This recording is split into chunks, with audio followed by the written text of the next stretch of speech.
After gaining attention from his movie Shopping, director Paul Anderson was hired to do the live-action Mortal Kombat film. While working on posts for Mortal Kombat, somebody who worked with producer Jerry Weintraub gave him a script to look at as a potential future project. The original script was called The Base and had been floating around Hollywood for well over a decade. It was written by David Peoples in the 80s, and as such, had a very 80s feel to it. At one point, it was picked up by Ted Kochief to direct, and was set to star Sylvester Stallone. Stallone left, and they briefly had Clint Eastwood attached, but when he left, the project was shelved. Anderson read the script and passed it off to his longtime producer and working partner, Jeremy Bolt. They both liked the script because it had a very Western feel to it. Although it was going to require some rewrites to make it more current, the movie was about a project by the military to create the ultimate breed of soldier by training them from birth. The soldiers in the original script were described as 6-foot-tall, blonde Aryan men. Essentially, Dolph Lundgren, which was a popular villain type at the time. While reading the script, there was a scene where a group of kids had to watch dogs rip apart a wild boar.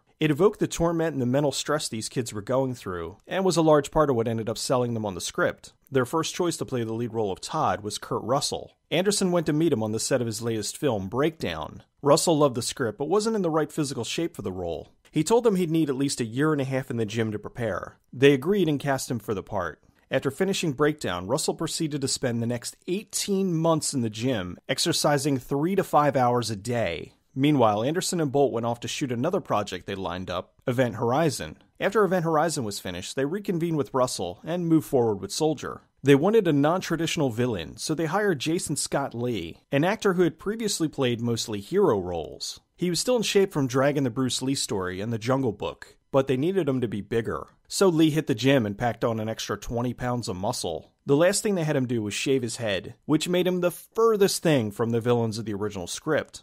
Anderson brought in Jason Isaacs and Sean Pertwee, two actors he frequently worked with. They hired Connie Nielsen, fresh off a breakout role in The Devil's Advocate, and film veteran Gary Busey. Busey became well known for playing unhinged characters, so they decided as a change of pace, they'd have him play a much more stoic, serious commander. They built the exterior sets in the Warner Brothers lot, but initially intended on shooting much of the film outside. Unfortunately, a hurricane fueled by one of the worst El Niños in history hit Mexico. As the storm moved up into California, it caused torrential downpours and massive flooding. For the next few months, an almost constant string of storms hit California, flooding the water control channels and causing over $500 million damage. With the uncertainty of the weather, they had no choice but to move much of the exterior shooting inside. With a budget of about $60 million, they started their 15-week shoot. On the first week of filming, they were doing a very easy gardening scene. Russell was walking off set, tripped over a plant, and broke his ankle. This caused a major problem, being that his role had massive physical demands. He took a week off and they reworked the shooting schedule to film the scenes he wasn't in. When he returned, they reworked the rest of the schedule to work around his ankle. First, they shot all the scenes of him lying down, then all the scenes of him sitting, then all the scenes of him standing, then all the scenes of him walking, and finally the scenes of him running and fighting. The scenes in the military base were shot in a hangar in the Santa Monica airport, the same one they used in Mortal Kombat. The actors climbed the chains, but there were wire harnesses to make sure they didn't fall, which were removed in post. The fight scene was 45 feet in the air, but the actors were standing on platforms out of frame. Anderson was excited about the scene because it was a ruthless street fight 45 feet in the air. The wide shots were the stunt doubles, but the close-ups were the actors doing their own stunts. The trash in the garbage ship was plastic, painted to look like metal. Even still, it was all strapped down so it couldn't fall on the actor. It took 2 hours of makeup every day to put the scars on Todd's face. The movie took inspiration from all over. The color palette was taken from Star Wars. In Star Wars, the movie started off very orange with scenes on Tatooine, and then became very blue with the coldness of space. In Soldier, they did this in reverse.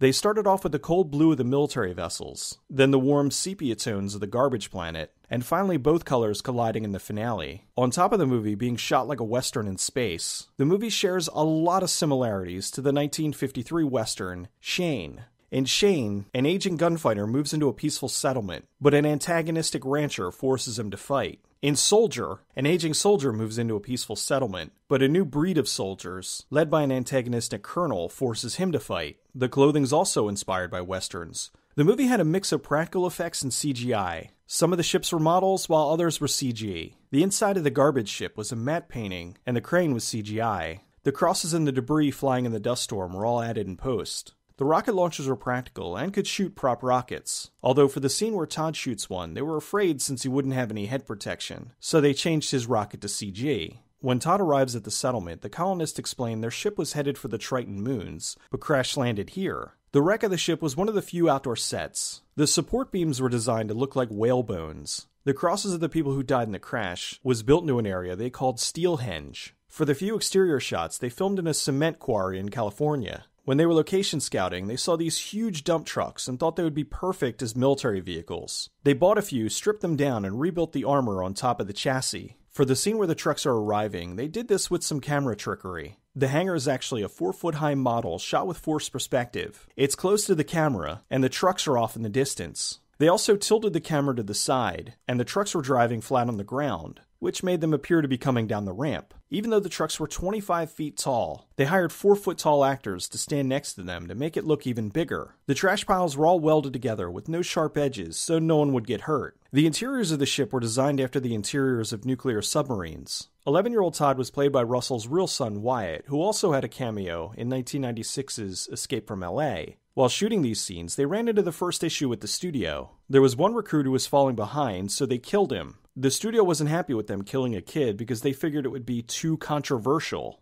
They fought for it and they were able to keep it in the movie, but his death was off screen. The movie started in 1996 because they wanted it to be rooted in the present, like the soldiers program was something the government could be currently working on. For the scene with the nursery, they had very strict rules with the babies. The babies could only be under the studio lights for 10 minutes at a time, so they had 3 groups of 6 that they switched out every 10 minutes to get their shots. The rest of the babies were plastic dolls that they put wind-up toys underneath, so they'd have some movement. The son Nathan was played by twin brothers Jared and Taylor Thorne. Because of labor laws, they could only shoot with the kids 5 hours a day, so they shot with one in the morning and then the other in the afternoon. The snakes in the movie were Thai vipers, very poisonous snakes. They were chosen for their rich green color, which made them stand out amongst the brown. They were afraid Russell would get bit by the snake, so for this scene, it's the snake handler's arm we see. The snake pit scene had 350 snakes, and they lost about 30 of them because they slithered off and hid in the walls of the set. Gary Busey's character was supposed to be shot in the head, but because of a motorcycle accident where he smashed his skull, he wasn't too cool with putting a squib on his head, so they changed it to him being shot in the chest. While filming the final fight between Todd and Kane, they ran into another problem. There was a stunt that went wrong, and this sign came down too early and landed on Russell's foot.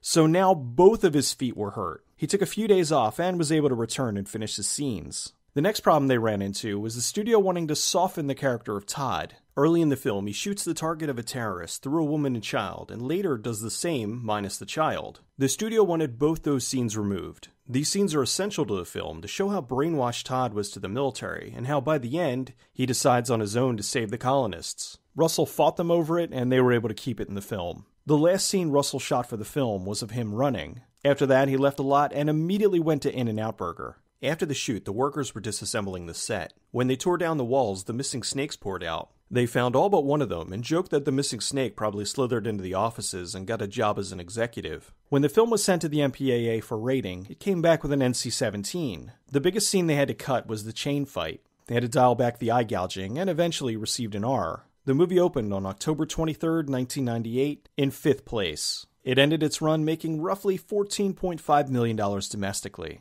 With Event Horizon being a bomb and the dismal returns of Soldier, Anderson didn't direct another theatrical movie until 2002's Resident Evil. Resident Evil was also the first movie where he was credited as Paul W.S. Anderson, to avoid confusion with director Paul Thomas Anderson. Had Soldier been a success, he would have moved on to his remake of Death Race 2000, which he eventually did in 2008. The movie was written by David Peoples, who co-wrote Blade Runner. He said that Soldier and Blade Runner exist in the same universe, which is cemented by the references to Blade Runner within the film. The Tannhauser Gate and the Shoulder of Orion are both references to Blade Runner. Attack ships on fire off the Shoulder of Orion. I watched C-beams glitter in the dark near the Tannhauser Gate.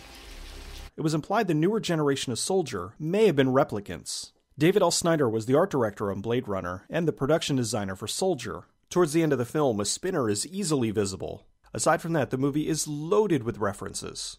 Pieces of the Lewis and Clark, the ship from Event Horizon, are scattered around the junk piles. Todd's name and blood types tattooed on his face, and underneath is 3465, which was the director's birthday. Producer Jeremy Bolt was one of the people killed in the opening montage. Todd's service record is full of references to previous Kurt Russell roles. The Cash Medal of Bravery is a reference to Tango and Cash. The Pliskin patch is a reference to Snake Plissken from Escape from New York and Escape from LA. The O'Neill ring is a reference to Stargate.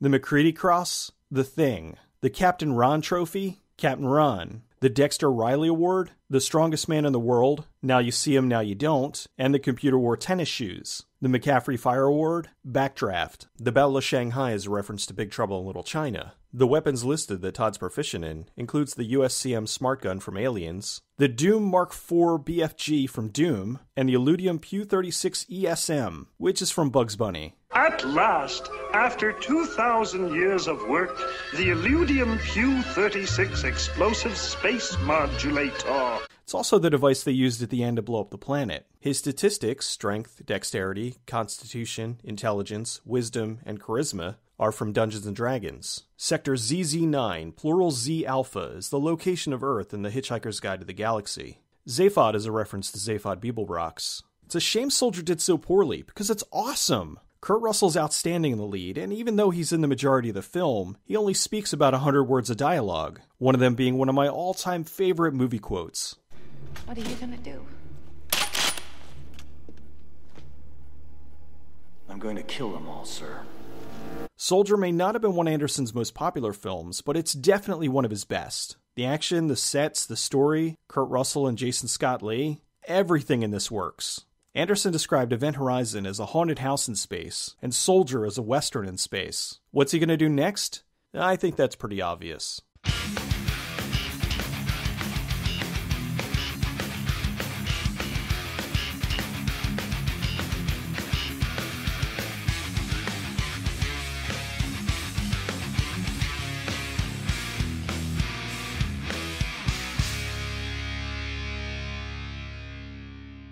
Any of you men hear me? Your men are obsolete.